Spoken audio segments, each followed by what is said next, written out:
Welcome to Podcasting Smarter, the podcast for podcasters by podcasters. Podcasting Smarter is the official podcast from Podbean, featuring podcasting interviews, best practices, and helpful tips. We're here to give you the tools, resources, product updates, and news to help you get started podcasting and keep your podcast growing.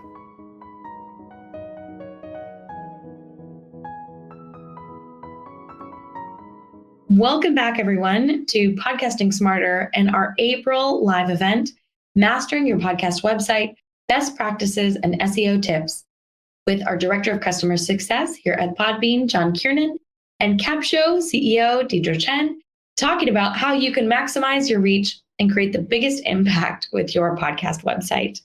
For those of you who may be joining us for the first time, Podcasting Smarter has live stream sessions like this one with top podcasters and experts within the industry. We also have exclusive recorded episodes on the Podcasting Smarter podcast, so check us out there.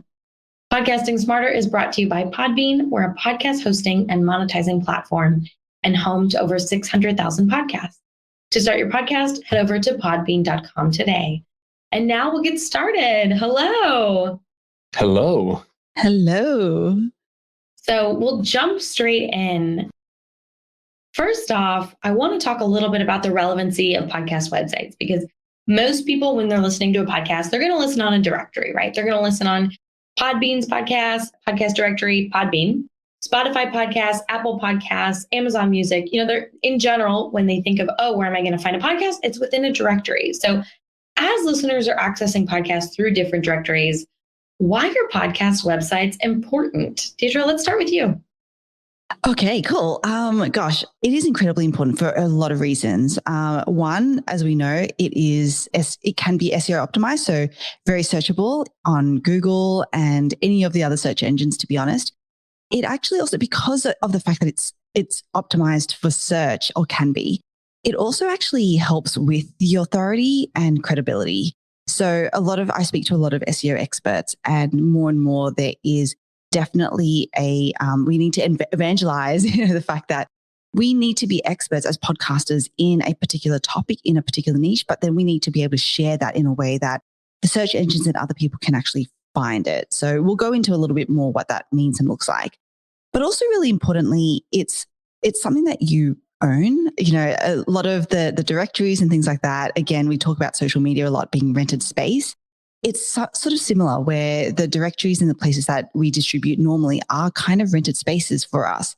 But a podcast website, especially when you have your own domain, is a thing that you own. It's an asset that you're actually building for yourself and your business. And I could go into a lot of other reasons why things like, you can just have a lot more fun with it. We put a lot of images, et cetera, in it that you just can't in a description on a player. And, I have a thing that we call the show notes funnel that I can also go into, which is a really powerful way to direct people to your podcast website from your podcast. But I just kind of rattled off the top of my head some really, to me, why it's really important to have a podcast website. But yeah, any questions? I'd love to hear from John as well. Yeah, definitely. Yeah, I think one of the big things too with having a podcast website, absolutely echoing everything that Deirdre said. One thing that for those who have been with us for a little bit, you probably hear me talk a lot about an EPK or a press kit, right? Something that can be an easy deliverable that you can give to brands, or you can give to, let's say, conventions that you're looking to speak at, that are something that you carefully have cultivated, that have a lot of pieces about your show, whether it's like high level guests that you've had, information about your show, and different statistics and metrics and things like that. Depending on how you decide to use your website, you can also leverage your website as either part of your EPK, or a lot of people actually use their website as their press kit as well. So having it not just as a resource for podcast or for audiences to go to check out your content, but also having it as that landing place that's an aggregate of the professional way that you want your podcast to come off to people within an industry, that can also be a beneficial way to use it as well. Yeah, absolutely. And that's a lot of wisdom from you two right there. And I think, just to reiterate, Deirdre, what you were saying, social media is rented space, right? You're on someone else's platform, but with a website, it's really the home for your show. So you get to decorate it, and you get to talk about it, and you get to expand upon it as much as you want. And So we're just here today to talk about the best ways to do that to make sure that, like you said, your credibility, whatever you're an expert in or whatever your show is has an expertise in, it really gets highlighted and gets the recognition that it deserves. So absolutely. Now, John, I want to speak to you a little bit about how important website design and the user experience is for a podcast website. Because here at Podbean, every podcast hosting that we offer includes a free website. So we're pretty excited about that aspect as well. So let's talk a little bit about what that design can do for a podcast. And then I think we have some screenshots, so we can definitely show everybody watching here today what it looks like when you have your podcast website here with Podbean, which is included in our hosting, which is pretty cool. Yeah, absolutely. And one thing before we even go into website design, one thing that's great about the Podbean website is that the websites are both desktop and mobile optimized, meaning that you have a website that works well in both places, which works great for indexing your website within the different search directories also. But on top of that, it makes it a seamless experience for somebody checking it out on their iOS or Android device, as well as somebody checking out your website on a desktop or a laptop or a computer environment. So in both of those ways, you know that the design that you have with Podbean is going to work effortlessly in both ways. Now, talking about website design, I think that there's kind of a general rule with website design, not necessarily just about podcasting, but just website design in general, that everything should be 1 to 2 clicks away, right? So basically, you want to make accessing pieces of your website as easy as possible for your audience or for your website visitor, right? So if there's something that you really want to get in front of somebody, having it on, let's say, a page 3 or 4 levels down makes it difficult for somebody to get to. And the likelihood that they'll make it 4 or 5 pages in is something that, might not be 100% all the time. So what you can do is when you're creating your website, for example, with Podbean's website, if you want to go ahead and show one of the first screenshots here. So right here, this is just some of the basics about the Podbean website. At the top, you should see how we have a bar that says home, subscribe, resources, enterprise solution. These are all custom websites that Podbean gives you the ability to link out to. You can create a page within the Podbean ecosystem on the website, or you can go ahead and link out to another website. So for example, if you were to click on the enterprise solution, that would lead you right to podbean.com/pro to show you more about some of our pro plans and things of that nature. So already within one click on being on the website, you're already directed to a place that we want you to view more information about our enterprise solution. Now, even in that vein, if you look down on the Listen On tab, our Podbean website gives you the ability anytime you submit to a directory to have that directory listed under the Listen On field. And what that gives a listener the ability to do is it allows them to choose their favorite podcast directory to click on to listen to your content. And these are all the different directories, but some of the directories you could find us on even more than this, but some of the directories that you can find our Podcasting Smarter show on. So let's say you like using the Podbean app. You can click the Podbean button and it goes right to the Podbean directory. The Apple Podcast, same thing. And again, you see how it's right there as soon as you open up the website. You don't have to go to a sub menu. You don't have to go to a sub menu. It's right there on the front page. So what you're telling people is this is the most important information that I want you to access. But for a podcast perspective, what you're saying is this is what I want you to do. I want you to have the easiest access. I want you to listen on the place that feels most comfortable and listen to the pieces I'm putting out. Absolutely, John. And I think reducing that click fatigue is so important. And I also just want to reiterate, we'll go to the next screenshot, but I also want to reiterate what you said about mobile optimized websites, because people are generally listening to podcasts on their mobile devices, right? On your phone, whether it's a Samsung or whether it's an iPhone, whatever your phone is, right? If you like a podcast, you're going to maybe go on their show notes, click their website link, and that website is going to open up on their phone. So I think making sure you have a mobile optimized website is also super important. And John, walk us through this next screenshot from our website for Podcasting Smarter. Absolutely. So this screenshot here is an expanded view of what we just saw. But the thing that you get with Podbean as a Podbean website is that you get a variety of different ways that you can view your episodes. And this here is in our list view on this specific theme and template.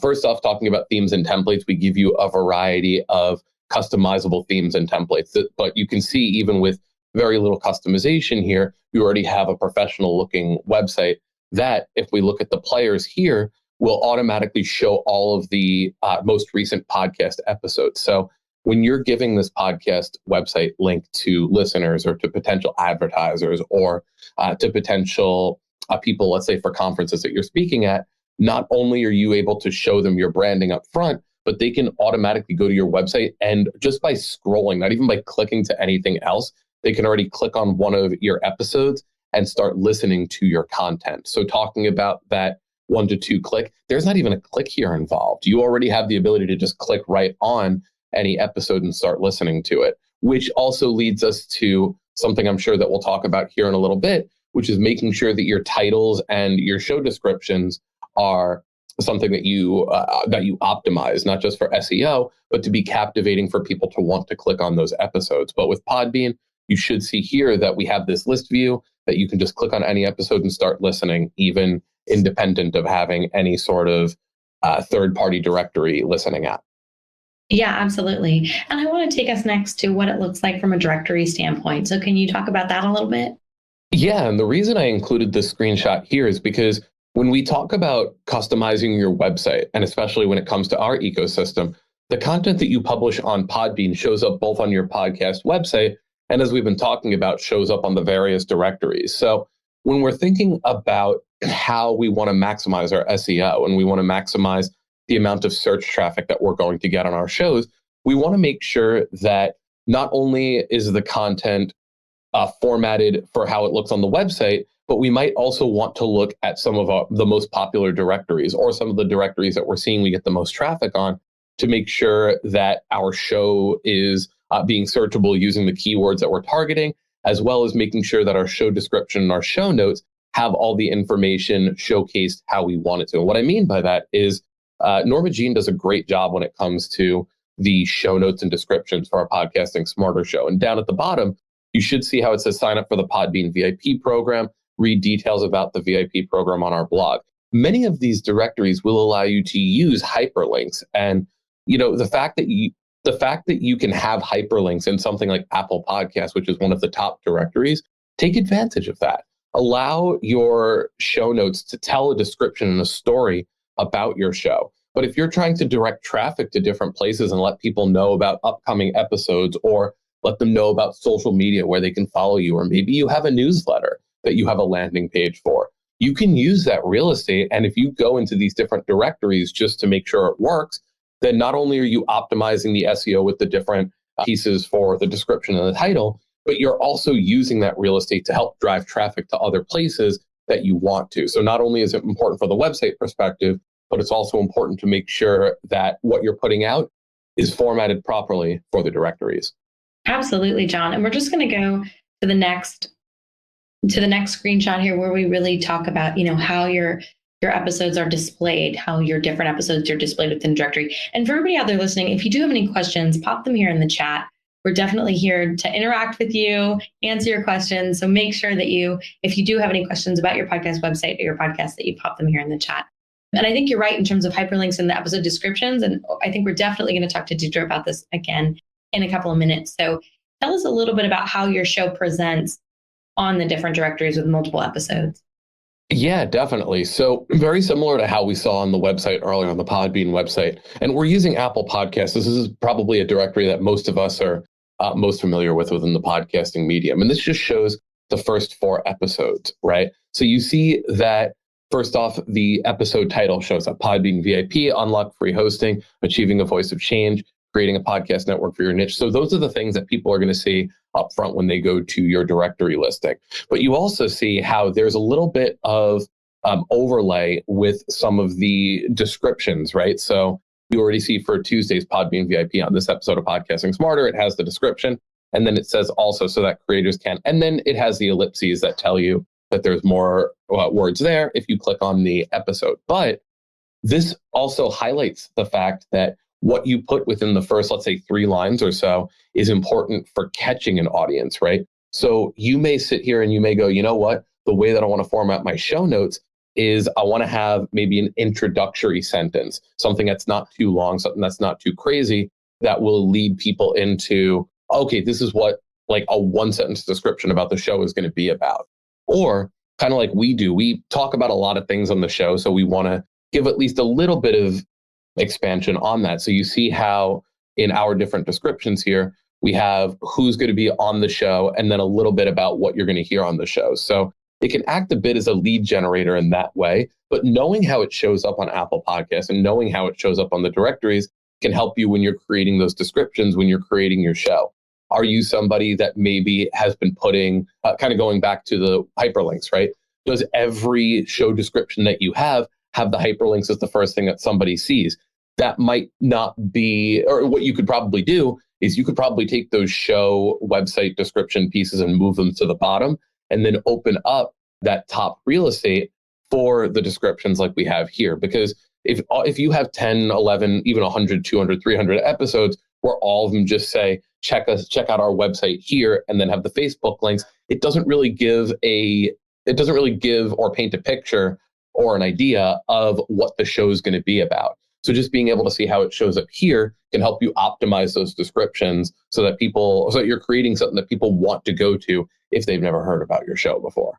Yeah, absolutely. And we just got one more slide here. So, this is kind of the overall description for one episode. So you're seeing multiple links here. We're using one of our episodes here, Podcasting Smarter, as an example. And I think you're just also going to talk about a funnel as well coming up, which I'm pretty excited to hear about. But when we're looking at this screenshot, you're right, John, there's so many points of contact, and you're able to direct people to different aspects of your website, different episodes. At Podbean, for every episode that we put out on Podcasting Smarter, we link, other episodes in the show notes, so we're already directing people back to the site for additional episodes, for check out this podcast, for, if you want to find out more about the episode, if you want to join our email list. So, obviously, at Podbean, we're a larger organization, we're a hosting company, but any podcaster can really utilize these tools. Yeah, absolutely. And then for each topic that you put out, for each podcast that you put out, you may have, for example, a template, in which Deirdre can talk about too, of different things that you're going to put out for each episode, right? You're always going to tell people where they can follow your show. You're always going to tell people, if you have social media, where they can follow you. But maybe there's something that you bring up. Maybe there's a great interview you bring up that is external to the podcast that you're currently putting out. You may say, you know what, we heard this great interview with this person, and at this point, they said this, and you can put those pieces in the show notes also. So not only can your show notes be a place for website links that link out to extra pieces of your content, but if there's something that helps amplify that you brought up in the show, what you're talking about, then you can also link to various pieces there too. So again, I always put over the descriptions that you have because you go so in depth with it. And I think that for anybody looking for how show notes should be cultivated and how you can route things, I think the Podcasting Smarter channel does a great job at highlighting what traffic can, or how you can direct traffic to different places. Oh, well, thanks, John. We do our best. Well, I want to ask you both about common SEO mistakes. Deirdre, this may be a little bit more your wheelhouse, but what are some common SEO mistakes that podcasters make on their website? Because, there are so many opportunities to optimize that, there are bound to be those learning opportunities and growth moments. Yeah, for sure. I think that there are three main ones that all of us are making with our SEO. The first is that we tend to sometimes talk about too many topics. And I get it, because we're all creators, right? And we really love, and we're all in this diffused focus age, right? Yes. Where no one can really, we're all wearing a million hats and talking about a million things, and social media and the doom scrolling and all that, for sure. Yeah.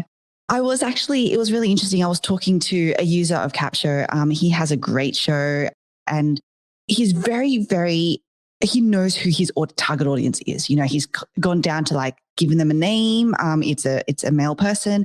And he's like, I know that for my target audience, they like to hear about, I think he has 4 pillars, like finance, health, fitness, faith. I think, no, health and fitness are the same. Finance. Anyway, there's 4. Yeah. It's a lifestyle show. Yeah. Exactly. Quite wide ranging. And so there's a good and bad thing. The good thing about that is I love his conviction about who it is that he's talking to. And I'm sure that his audience agrees. It's like, yes, I love to listen to all of these because they're all different facets of my life. And then, but the bad thing is that when we're talking about SEO, is that actually doesn't help you. Because when we want to, as I said before, initially, when we want to be seen as an expert or an authority in something, the search engines need to be able to pick that up and know, oh, well, Deirdre just talks about podcast growth, or, so we got to dig deep, find your niche, dig deep. Okay. From a topic perspective, not just an audience, but a topic perspective too. So that's the first mistake. The second is related, but also it's an extension. It's like then when you know what the topic is that you're talking about, we do tend from like a keyword research perspective, or, when we're writing, we tend to keep the topics pretty broad as well. I see this mistake being even with our capture users. So we've built in a topic chooser for this purpose to be like, hey, try to, we want to be able to help you. These are the topics that you spoke about, but you need to keep honing it in. Exactly. So that's the second mistake. And then the third one is a big one. Actually, this is probably the biggest one, is not having empathy for our audience. And what that means is that we're just so in the hamster wheel. Sometimes it feels like that, where we're like, we recorded, we've edited, we just need to get things out there. And we forget that there's actually someone, like a human on the other side of that doesn't want to just maybe read a block of text. Like, they want things to be broken up into the different paragraphs. They want, to see images, and, the way that any of us read articles or anything that we click on the internet, we need our attention to be grabbed and held onto. So I find that that's a big one that we make time and time again. So yeah, that's my top 3 common SEO mistakes. Absolutely. And I think variety is the spice of life. So, it's really hard when you're trying to optimize your show and your audience to be an expert in one thing. Like, for example, like the podcast you were just talking about, real estate. Don't talk about restaurant recommendations. Focus on real estate, and it's so easy, right? Because somebody comes on your show and they're talking about, oh, I invested in some properties in this city. And you say, oh, they have a good rib joint there. It's so easy to get off track. It's just, it happens in a heartbeat, But at the same time, you really have to be that focused. And then on the opposite side of that, on the copy side, you have to have visual diversity. And Capshow offers a lot of really great tools for that, right? I love the quotables. I love it. And what's great about Capshow, for everybody out there, you upload the audio of your episode, and then Capshow will create copy. So you don't have to write your show notes. Capshow will do it for you. And they'll write social media posts, and they'll pull quotes from the episode. And I've found, just having a look through the back end of the platform, it's phenomenal technology. Seeing those different quotes and, breaking up that text that, just your eyes get tired after a while, breaking up that text and saying, okay, you have a little bit of a description, like John was saying, for our show notes for Podcasting Smarter. You have a little bit of a description, and then, oh, cool, there's this cool quote in bold, that just kind of snaps up what the episode is about. So it's the inverse of really niching down in your content, because you're able to take that content that's so specified. It's just so, niche down for your audience, but then you create the diversity within that vertical, right? In terms of the copy and visually how you present it. I think that's so important. And I want to talk a little bit about how podcasters can optimize their websites for search engines. So we're going to do a little bit of a screen share, and I'm going to have you talk a little bit about Capshow and kind of show, some of the tools that you guys have and some of your insight about how podcasters can optimize their websites. Oh, I'm so excited to show this. Okay, cool. Let's share the screen. Awesome. So this is what Capshow looks like when you've uploaded, as Norma Jean said, you upload your audio file. I've clicked into the podcast website content. So this is literally the templates that you can access. So we have our own, and look, Podbean, because you can learn from the experts, and the best, they have a template as well. Once you click on a template, it actually automatically pre-populates with content, which is by the way, all editable, but also you'll have other options that you can also drag and drop into it and replace this content if you like. So, and you don't have to create this content. It's created from robots. It's AI. Yes. Yeah. It's so cool. So I could bring this in, delete this block, edit it, make it. I can do whatever I want with it. But essentially, we have a bit of this is the Capshow template that I've used, but this is, and Norma Jean mentioned the quotes. So it's a great way to break up the block of text that you see. So anyway, so what we do then is you can just copy and paste that out or download it and you build your website. So using Podbeans, and I'll show you, I kind of wanted to show you this because I'm pretty proud of this, and I'll go into the tactics of, the 3 key things that once you've kind of copied and pasted the content from Capsho into your website builder, what the 3 things are that we then kind of do on top of that to absolutely optimize. Cool. So I did an episode with Ariel from Squadcast actually on building an engaged community, and it's on the first page of Google. So I love showing this. But this is kind of what Deirdre has the podcast, the Grow My Show podcast. So for everybody out there, we've had Deirdre come on Podcasting Smarter, and I believe John has been on the Grow My Podcast show. So it's definitely one to follow as well. Yeah. Yeah. Awesome. Thank you. So you can see here, one of the first things is rich media, is what I would always say. Don't just, copy and paste straight out of Capsho. I mean, you can do that, but then you want to add to it. And how we add to it is rich media. What I mean by that is videos. We do YouTube videos that go along with our podcast. We, have images. So we try to make them as personal as possible. So all the guests that I have on, I try to meet them in person if I can. And that's what we include. The quotes that you mentioned, how can we make that visually, just break up that text and make it visually appealing? Stories, just putting and hyperlinks. It's so important to just break it up because you can just see how much easier it is for our eyes to just scroll down and read what we want them to. So that's kind of, the rich media bit is super important. The second thing is you can see the number of links. And you mentioned this, both Norma Jean and John, how, the links are so important. And we talk about from an SEO perspective, there's 2 types of backlinks. There's like inbound and there's outbound. Yeah. All the links that we have here are all outbound, right? Like they're going out from your page. Yeah. And that's super important because, again, the search engines, just like social media platforms, their whole thing is if you can keep people using Google longer, for example, that's a good thing. So if they see that people are clicking into your links, that's actually a positive sign to Google. So they want to rank you higher because you're actually keeping people engaged on their platform. And then there's inbound links, which is actually really, really powerful. So this is when other websites are linking to your podcast website page.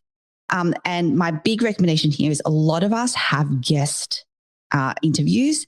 It's really easy to just be like, hey, your episode's gone live. I'd love for you to, feature this as in your as seen on section of your website, or, like in something where they can link back to your website. Super powerful and super, super easy way to do it. And then the last thing I mentioned keyword research before. Obviously, that's got to be a really important part of how you create your website content and the content, the actual words on the page. The one thing that I would just mention here is always focus on long tail keywords. So what that means is, for example, really maybe going, and I don't know, like how to build a community might be what we call a short tail keyword. Super broad, super generic. But the more that we put in for your podcast, for example, like that, people then you're targeting the right people then, people who have a podcast and they want to build an engaged community around that podcast. And so that's kind of, does that make sense in terms of what? Absolutely. It's another niche down moment, right? You want to be as descriptive as possible with your keywords. So it's not saying like, oh, I'd like to get a dog. It's saying I'd like to get a red dog that's 5 years old that, came from a previous owner that had to move away. I think in that perspective, it's definitely something, like you were saying before about just honing in on your audience, right? Because when we talk about community, especially for podcasters, everybody wants to talk about community. But I think just focusing on, first of all, that it's engaged is that first step, right? Because you want to have that interaction. And so for everybody out there, right, it's going to come up higher in the SEO if you're talking about engaged community. It's going to, and especially for podcasting, right? Maybe you're looking at creating community around your YouTube channel, right? Which for now is a separate. But in general, let's say if you wanted to do that, you wouldn't necessarily have for your podcast. So grouping that together, the algorithms of search engines and how people are going to find your podcast, find your show, and engage with your content is going to be higher algorithmically. Yeah. So those are kind of my 3 tips. So rich media, always break up the text. Backlinking is an important part. And the keyword research. And, Capture helps you with some of that keyword research, but you still need to really hone in on that. Yeah. That long tail. I think Capture is one of those things where you're dealing with a robot, and most of the time they get it right. And sometimes you want to just say things a little bit differently. And so I think there is, in the world of AI, as everything's just happening so quickly, there is that human touch that really does matter as well. Yes. And you spoke a lot about backlinks, right? If you have a guest on, ask them to put it on their website, ask them to link back to your show, right? You're not just putting links going from your show, but links that'll bring people to your website page. So I want to ask the both of you, what are some effective strategies for promoting your podcast website in addition to inbound links? Deirdre, you want to start us off? Yeah, happy to. So obviously we talked about search. That's a big one. Yes. That's probably number one. But I have a couple of other ways that I like. So I'll talk about the show notes funnel a little bit here. Please. Yeah. So I do things a little bit differently. The description or the show notes that I have in the player is actually pretty short, and it only has one link. And that one link is to my podcast website page. And so what I'm doing, even on the podcast, and even if you listen to the interview that I had with John, I was like, he shared so many great things. And what I do is I actually I create a bonus clip from all of my interviews. And the bonus clip can either be kind of a extra tip, for example, that was shared, or it could be an example where they deep dived into one of the steps and it's a really great example. Or it could just be that, maybe they were really great at telling their story and I didn't want to stop them from going, but it went a little bit long and I'm like, you know what, I'm going to cut that bit. And in the actual podcast, I will actually mention, hey, if you want to hear this extra tip where John spoke about XYZ, or he went into an example on this particular step with this particular type of podcast. If you want that, get it in the show notes. Yeah. And so when they go to the player description, it links them back to that website, baby. Exactly. To get that content. So that's a powerful way that I've actually got people to my podcast website. Yeah. But also be building my list. So that's so really, really effective way. And then I would just say, obviously, I always, when I guest, and I actually learned this from Kevin Schmidlin, he's told this on my podcast. And I was like, I'm going to start doing this now as well. But his main thing was when you're guesting, you need to have a very, very specific call to action because a lot of us, we tend to fall into, follow me on social media and these are my links and et cetera, which is, it's great. But again, for general brand awareness, but it's not me. Yeah, exactly. And as listeners, it's really hard. We're not, we're driving, we're doing something else generally. I'm usually running. It's, I can't pull out my phone and be like, oh, what was that again? So he was like, how do you make it really memorable and link? So his advice was, for your call to action, always have one specific episode in your mind that is related to the topic that you're talking about. Because then that call to action can be, hey, I actually went really deep, or I had this different perspective, or whatever I shared on my show. It's episode 37 of the Grow My Podcast Show at growmypodcastshow.com/37, whatever it is. And so I'm always as cognizant as possible as I can to do that. And that's how I also get people to my podcast website. No, that's brilliant. That's really, really brilliant. And I think, not to kind of get off track, but editing extra clips, most people wouldn't think to do that extra work. Yeah. So to build it in, I think, to the workflow and to the funnel, to get people to, sign up for your email list, to get people to go to your show, to find you, is incredible. Yeah. John, do you want to jump in on promoting your podcast website and strategies for that? Yeah. And I really like the fact that in both points that you talked about through this, Deirdre, you talked about having empathy for your audience and also talking about these bonus clips and whatnot. Because one thing that we think about as creators sometimes is we just have all of this content. We have lots of different ideas. We have an hour's worth of content, and that's what people need to hear. But there is really value, I think, in creating content that's catered to your audience. If your podcast needs to be 2 hours, great. If it can be something where you record an hour's worth of content and then break it up, that's great, because then you can really siphon down to a specific point or specific idea, really target on that. I can't gush enough about how good of a strategy that is. One thing I'll always say is when you go as a guest as well, or whenever you're putting your pieces out there, if you are a guest on somebody's show, always have that communication up front and let them know, hey, when you go ahead and release this, share this on your social, share this here, and have a game plan with them going into it. I think when podcasters start guesting and putting themselves out there at conferences and into the world and things, we don't often have a strategy going into these things. Hey, what does the post look like? What does the pre look like? And like Deirdre said, hey, having this thing that you're going to know, that you're going to point to, that has an easy way to find it later, like growmypodcast.com/37, whatever the case is. It's something fairly definable and something that you can come in and be like, okay, cool. Instead of spending 5 minutes searching on the phone, figuring out what episode it is, you know that when you're talking about this, here are at least 2 or 3 key things that you're going to point to. So having that idea when you sit down, it's not just about the conversation you're having, it's about the pre-work, and it's about the post-work conversation that you're going to have. So as much prep as you can put in with somebody else in advance, I think that can't be understated. And then even knowing what you're going to put out, what avenues are you going to use? Are you going to use your newsletter? Do you know if other people are going to have their newsletters that they can help you promote with as well? So knowing the different channels. Yeah, absolutely. And I think, we're talking about this today in terms of building your podcast website and just making the most of your website. But I think a lot of the stuff that we're talking about is an integrative strategy, right? When you're approaching your guest, you're already going to get their links in their bio. So if you ask them, hey, is there something specific you want to promote? They'll be more inclined to share the episode, right? They'll be more excited to, share it on their socials and put backlinks on their site. So I think it is really important in that regard as well. And I want to ask you both about the analytics that podcasters can use to track and improve their website performance. So Deirdre, can you speak to that a bit?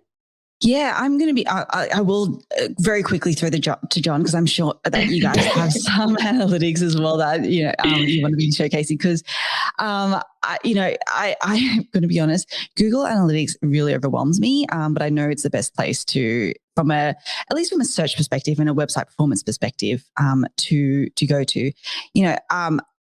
For me, I'm very much like, hey, how many people are coming? And if I have a particular call to action, I'm always looking at click-through. So those are, for me, the main things that I want to track and constantly improve. Yes, we want to get on the first page of Google if we can. Like, we want to do all those things, but I also don't want us to get caught up in that particular, that's a ever-changing, it's a beast on its own. And that's not, as creators, that probably should not be what we spend all of our time on. Our podcast website is there. And by the way, it's there for different purposes, I think, depending on what the outcome is that you're looking for. I think we just have to also acknowledge that, right? Absolutely. For me, I generally talk to entrepreneurs who podcast, so entrepreneurs want to build an audience. They want to build their list. That's important to them because they know that the money's in the list, right? And so for me, that's why the show notes funnel is really effective. And that's why I'm really looking at those click-throughs of how many people are actually going to because that to me is what's effective.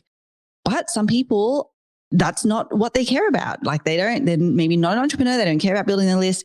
Then it's going to be different metrics. And I don't know, John, whether you're maybe probably a better place to talk to some of those. Yeah, I think that when it comes to ways that you can track stuff for your podcast website, and specifically speaking about Podbean, Google Analytics can definitely be a little overwhelming. One thing that we do have with Podbean is we do have a plugin for Google Analytics, though, too. So you have the ability to integrate your podcast website with that. And I would definitely implore people to, take a little bit of time, just over time, to understand the power that Google Analytics really does show. Because what you can do also is if you're setting up and this is probably a conversation for a little bit later, ladies and gentlemen, but the fact that you can have a general link, but put different tracking codes and different pieces behind that to really say, okay, like let's say, for example, the episode link for this show, we could go ahead and put different tracking metrics for whether someone's sharing it in a newsletter, whether we have it on a website, whether we have it on social media. You could put different metrics like that to really track the performance of one link, but also track it across all the different places that you're sharing it. But one thing that you can even use Podbean's analytics for is we give you an embeddable player, and you can embed that on your specific website. So while and I agree with Deirdre, 100% click-through rate is extremely important. I'm just talking more isolated to our tool set here. If you have an embeddable player on your website that's from the Podbean embeddable player, then the aggregate for all the user agents, or what we call download sources on our analytics, you'll be able to see everywhere your podcast is being played up into your embeddable player also. So it might not say, okay, on this specific website, the embeddable player is being played. But if you have the embeddable player on these different channels, you can see how effective it is getting people to listen using that piece. So, one thing about engagement and one thing about tracking metrics is we often think that there's kind of one solution for it and one tool to track all of that. When in reality, you should be using all of these different tools to really understand how that traffic can go. And for a lot of us who really are in the podcasting space, and that's kind of the bread and butter, those analytics can't be understated at all. But I would definitely say, kind of echoing Deirdre, Google Analytics should be something that is in your pipeline for sure. And I know we're talking click-through rates, so I won't spend too much time on newsletters, but please bump up your newsletters. Listen to your podcasting family. Bump up your newsletters. Yes. Yeah, absolutely. Absolutely. Well, I mean, this has just been such an incredible conversation with both of you. And I think, there's so much food for thought in terms of how podcasters can amplify and maximize their websites so that people can find their podcast, right? We have these tools and resources. We talk about this kind of stuff on Podcasting Smarter because we want you to succeed with your podcast. That's it. Mm-hmm. That's our big kind of incentive here. It has been such a pleasure today. Deirdre, thank you so much for joining us. And Capsho is just such an incredible tool. I mean, it's fantastic. So we're really excited to have you here joining us because there is website content that Capsho creates for every podcast episode. We love it because, you can literally upload the audio of an episode and it spits out copy. It spits out, captions, it spits out quotes, it spits out titles that are SEO optimized. So when we're talking about SEO and we're talking about podcast websites, we knew that Deirdre was the person to team up with for this one. I do also want to put Capsho over a little bit more here too, because I remember when we met you, what was it, about a year and a half ago, and the Capsho tool was a PDF exportable. And you guys were just like, we have so many other things, stay tuned. And just seeing like where Capsho has come in just such a short time is so cool, just for kind of understanding where it was to now. You guys have done an amazing job. So I'm totally putting you guys over here. Yeah. Thanks so much for joining us, Deirdre. Okay. So thank you everyone for joining us at Podcasting Smarter for our April live event, Mastering Your Podcast Website, Best Practices and SEO Tips, with our Director of Customer Success here at Podbean, John Kiernan, and Capsho CEO, Deirdre Tshien, about how you can maximize your reach and create the greatest impact with your podcast website. For those of you who may be joining us for the first time, Podcasting Smarter has live stream sessions with top podcasters and experts just like this one. We also have exclusive recorded episodes on the Podcasting Smarter podcast. If you joined late or want to have another listen to this amazing conversation, you can replay this live stream on Podbean's YouTube channel and on our Podcasting Smarter podcast. Podcasting Smarter is brought to you by Podbean. We're a podcast hosting and monetizing platform and home to over 600,000 podcasts. To start your podcast, head over to podbean.com today. And thank you so much for joining us. Stay tuned for more podcasting tips and best practices. Happy podcasting, everybody. Thanks for joining us for this replay of our live event episode. If you have any questions about podcasting and want to get in touch with the Podbean team, reach out to us at podcastingsmarter@podbean.com. Happy podcasting.